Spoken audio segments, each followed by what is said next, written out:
বেহাল দশায় পরিণত শ্যামনগর অন্নপূর্ণা খেলার মাঠ সংস্কার করা হবে বললেন অর্জুন সিং। শ্যামনগর ফিডার রোডের অন্নপূর্ণা খেলার মাঠে বুধবার শ্যামনগর আদিবাসী ইউনাইট ফুটবল একাডেমির পক্ষ থেকে নোয়াপাড়ার বিধায়ক অর্জুন সিংকে সংবর্ধনা জ্ঞাপন করা হয়।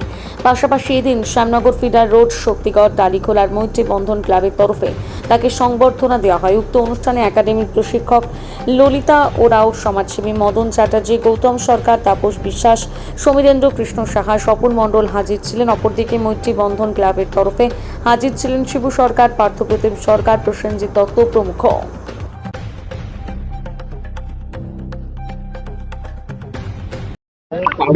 আমি এখানে রাজনীতি প্রোগ্রামে বিশ্বাসী নয়।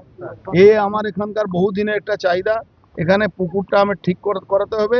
এই আমাদের আদিবাসী মেয়েরা ছেলেরা এখানে প্র্যাকটিস করে, তাদের জন্য ওনাদের একটা ডিমান্ড আছে, ওটা আমি মালিক সঙ্গে যার জমি আছে কথা বলে ব্যবস্থা করব। এই মাত্র বিক্রি চলছিল, এই মাঠ বিক্রি করতে দেবো না।